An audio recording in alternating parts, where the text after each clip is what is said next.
or whatever, but like it's not really a joke. These guys are actually straightforward, blood-curdling fascists. They are baying for blood. They want it.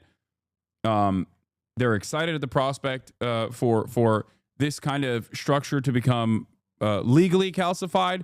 They want to test the boundaries. They're testing the boundaries right now in terms of like what they can get away with. They've already eradicated any sort of mechanism of pushback. There's not a lot of work you can get.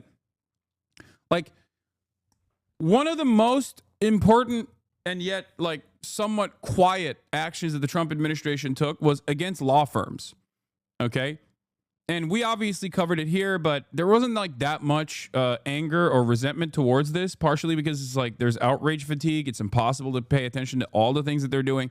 But the reason why it was very significant, the reason why Donald Trump's attacks against law firms was very significant is because they basically came in and said, if you don't do pro bono work for us, we won't let you into federal buildings. And if you can't go into a federal building, you can't practice law. Like, you can't talk to your clients. Like, they basically said, you have to, you can't go against us. There are very few law firms that are still capable or interested in fighting back against them, against this government. Please stop. I don't care about the CCOT facility thing right now, okay? I know. This is like... I just saw this video. Are these bodies and blood? I know. It's just the CCOT facility. Does it have bodies and blood? Is that what it is?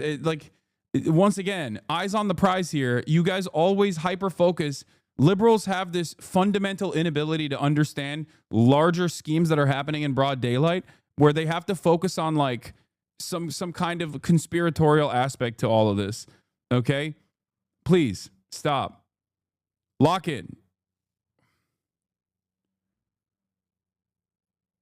I don't even know if that is real. I don't even know if they're just like fucking killing people, assassinating them, and just like dumping them into a mass grave in the way that people are talking about. But I do know that they are doing horrifying torture.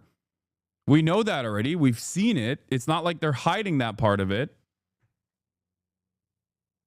Bro, pay attention on taxes on USA law firms. Regular folk don't know the importance. Anyway. But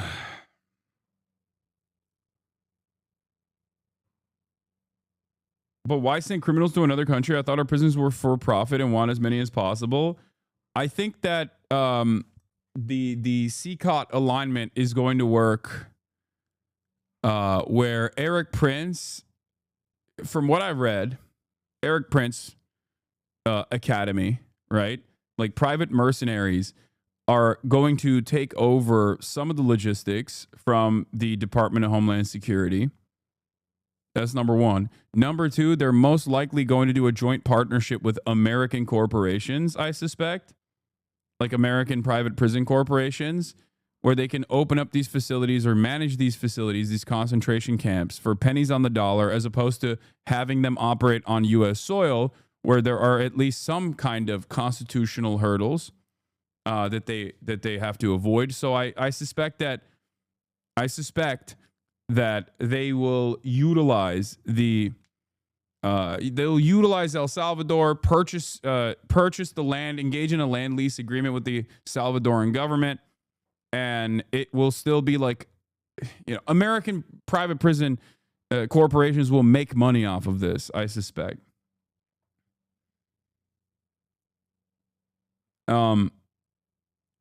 By sending them to another country, it becomes foreign policy too. That's what Trump has started saying. Yeah. There's a bunch of reasons as to why sending them to El Salvador is a benefit for a fascist administration like this, and we're seeing it. One of the benefits from their perspective is, well, we can't return them, even when the SCOTUS, the Supreme Court of the United States, says you have to return this person. You were not supposed to send this person. This person is an active withdrawal, as in due process kicked in. He went through the court system. The American government literally cleared this Maryland resident cleared a higher standard of proof to get a withdrawal to El Salvador.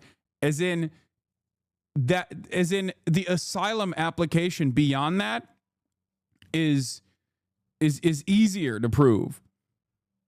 It is harder to prove a withdrawal to El Salvador than it is to get an asylum application through. Okay? That's precisely the reason why the Supreme Court gave a unanimous decision on the facilitation of the return of this, or withdrawal, withholding, sorry. Thank you, Jay Mershon. Like, there are different mechanisms to defend yourself against, like, deportation. A withholding of removal to El Salvador, which is where he's from, is a de facto harder to prove. It's him, Richard Hanania, but he is the worst, I think.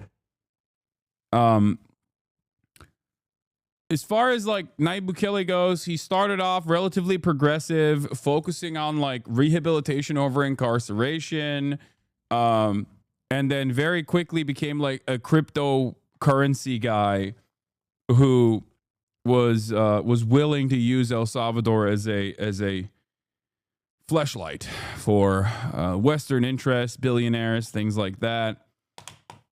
He is a horrible, monstrous piece of shit. He set up the CCOT facility for anti-terrorism.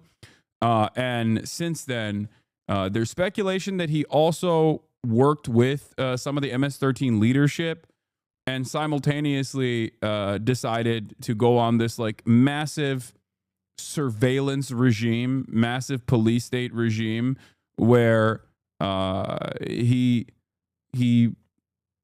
his goons will go up to any street vendor or any village in the middle of the night and just black bag people and do dragnets and then claim that they're all MS-13. And then, 300 people at a time will go and sit in front of a judge who's wearing a balaclava and decide that they're all MS-13, all 300 of them. And then they get disappeared into CCOT where they're tortured. No due process, no care or consideration for human rights. It's truly terrifying. No, it's not like America. It's beyond America, okay? It's a little bit worse.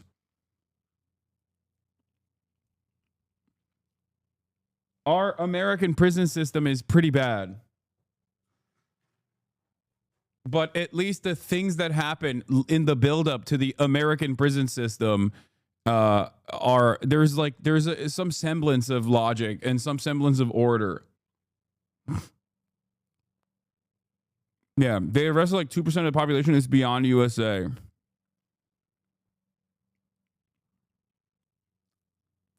Salvi here. I still can't believe how brainwashed he's got former FMLN members to vote for him. I have friends whose parents flew home to vote for him. Yeah, a lot of the Salvadorans they like him. In Latin America, I feel like there's a which way Western man moment, and all the reactionary right wingers they like Bukele, and all of the leftist, socialist adjacent the Latin American countries are not too fond of him. So FMLN is the leftist party of El Salvador. I know, but I'm saying that like he's been able to. He has been able to win a lot of favor amongst all Salvadorans. They're not even deporting. They're sending people to concentration camps. These people can't even just go live in another country. Yeah, that's the other side of this.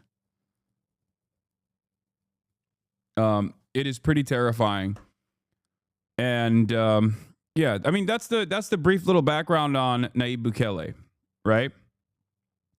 That's the brief background on Nayib Bukele. Very far right, very reactionary. Interestingly enough, Donald Trump used to shit on Bukele a lot and would claim that like Nayib Bukele was also dumping his asylum, dumping his own MS-13 gang members directly into the United States of America.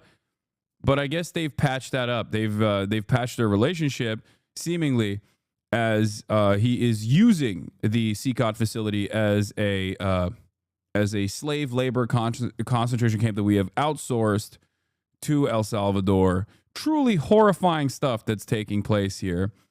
Yeah, this is the especially horrifying part of this. Before the pool entered, this exchange was captured on the El Salvador government's live stream. Trump endorses sending homegrown U.S. prisoners to El Salvador, meaning American citizens to notorious foreign prisons. People wanted to change over, and they wanted to. He demanded, they love you, they love what you do.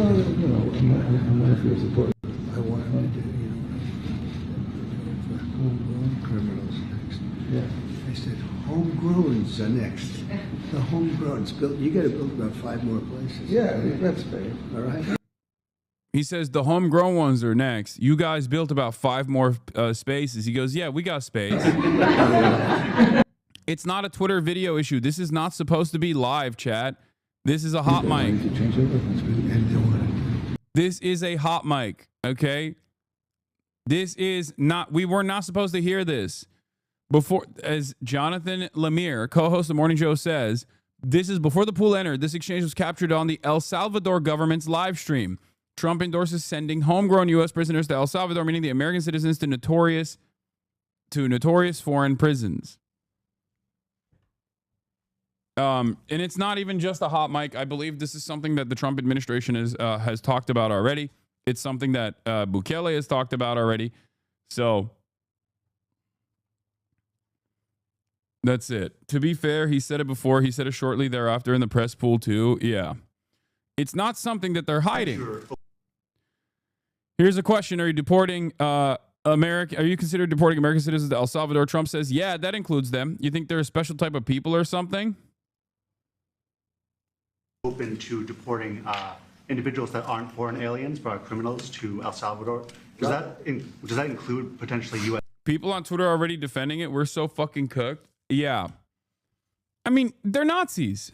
There's not really anything else I can say about that. That's it. It's here. It's happening. They're fucking fascists. They're really horny for this kind of violence. They don't really consider that this kind of violence may actually impact them in the long run. I don't know. This is every single day that goes by. Like, I joke about it being Burger Reich